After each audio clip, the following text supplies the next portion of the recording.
மேடைக்கு வாங்க என்ற சேனலுக்கு உங்களை அன்போடு வரவேற்கிறோம்.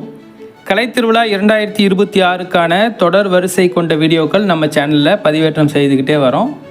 அதில் ஒரு புது முயற்சியாக கேலி சித்திரம் வரைவதற்கான ஒரு சின்ன வழிகாட்டி தான் இந்த வீடியோ. வாங்க வீடியோக்குள்ளே போகலாம். இந்த படத்தோட தலைப்பே இளையோர் திறன் அப்படின்னு வச்சுட்டு ஒரு இளைஞனோட படத்தை கேலியாக வரைய முயற்சி பண்ணுறோம்.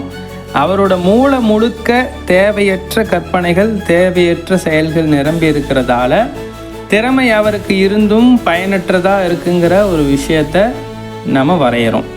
இதை ஒரு நல்ல ஆசிரியர் நிச்சயம் புரிஞ்சு வச்சுட்டு தான் தினமும் நம்மளை என்ன பண்ணுறாரு, ஒரு மாணவனாக பார்க்கும்போதெல்லாம் அறிவுரை சொல்லிக்கிட்டே இருப்பார். நம்ம தான் பட்டு திருந்துற வகையராவாச்சே, அதனால் பட்ட பின்னாடி தான் ஆசிரியர் ஏன் சொல்கிறாருங்கிற புத்தியே வருது. அதை நாம் முன்னமே இந்த படத்தில் சொல்லணுங்கிறதுக்காக இதில் ஆசிரியரையும் இணைச்சி வரைகிறோம். இதே மாணவன் மற்ற எல்லாத்தையும் ஒழிச்சிட்டு திறமையை மட்டும் வளர்த்தா என்ன ஆவாங்கிறதையும் சைடில் மென்ஷன் பண்ணுறதுக்காக ஒரு படம் வரைகிறோம். கூடவே நேரத்தை மையமாக வச்சு ஒரு அழகான மெசேஜும் சொல்கிறோம். இதை முழுசாக வரைய முடியலினாலும் ஒரு ஐடியாவாக வச்சுக்கிட்டு உங்கள் கற்பனையை சேர்த்து இன்னும் எளிமையாக அழகாக நிச்சயம் கொடுத்தீங்கன்னா நிச்சயம் பரிசு கிடைக்க நிறைய வாய்ப்புகள் இருக்குது.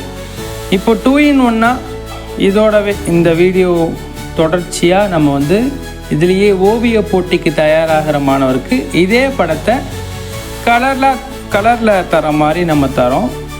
நமக்கு பிடிச்ச மாதிரியோ அல்லது உங்களுக்கு தெரிஞ்ச மாதிரியோ வரைஞ்சி கலர் கொடுத்தீங்கன்னா நிச்சயமாக அதுலேயும் பரிசு அடிச்சிடலாம். இதுக்கான மதிப்பெண் எப்படி தராங்கன்னு தெரிஞ்சால் இன்னும் நாம் ஈஸியாக பரிசு அடிக்கிறதுக்கான வாய்ப்புகள் நிறையா இருக்குது. முதல்ல கேலி சித்திரத்திற்கு வரைவின் நேர்த்தி அப்படின்னு சொல்லிட்டு, அதாவது எப்படி அழகாக வரைகிறாங்க, நேர்த்தியாக வரைகிறாங்களான்னு சொல்லிட்டு அதுக்கு ஒரு 20 மதிப்பெண்கள் கொடுக்குறாங்க. நெக்ஸ்ட்டு சீரான வண்ணப்பூச்சிக்கு 20ன்னு கொடுத்துருக்குறாங்க.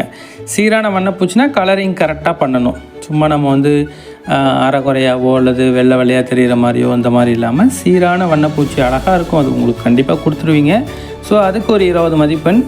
கேலி சித்திரம் பெரும்பாலும் பிளாக் அண்ட் ஒயிட்டில் தான் இருக்கும். ஆனால் இவங்க என்ன எதிர்பார்க்குறாங்கன்னு தெரியல, கலரில் கொடுத்துருக்காங்க. இருந்தாலும் நீங்கள் கலர் பண்ணலாம். இந்த படத்தை நீங்கள் ஓவியத்துக்கும் பயன்படுத்திக்கலாம்.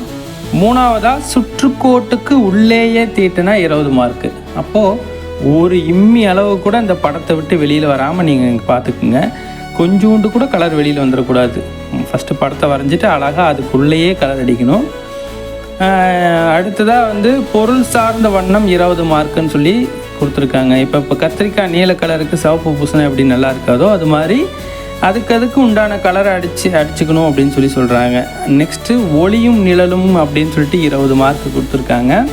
அதை ரங்கோலிக்கும் கொடுத்துருக்காங்க. என்ன கணக்குன்னு புரியல. இப்போது கேலி சித்திரம் வரைகிறோம், அதுக்கு பின்னாடி நிழலை கண்டிப்பாக வரைய முடியும். ஒளி இருக்கும், நிழல் இருக்கும். ஆனால் ரங்கோலிக்கு எப்படி ஷேடோ பின்னாடி வரைகிறதுன்னு தெரியல. புரிஞ்சவங்க கண்டிப்பாக எனக்கு கமெண்ட்டில் பதில் சொல்லுங்கள். ஓவியம் வரைஞ்சி வண்ணம் திட்டுதலுக்கும் இதே ஃபார்முலா தான், இதே மார்க்கு தான். ஸோ இதை மட்டும் மனசில் வச்சு வெறும் ஓவியம் வரையாமல் இதையும் ஒரு கொஞ்சம் ஃபுல்ஃபில் பண்ணிட்டோம்னா கண்டிப்பாக நமக்கு தான் பரிசு. இதை நீங்கள் மறந்துடாதீங்க. ஃபுல்லாக இதையே ஞாபகம் வச்சுக்காதீங்க.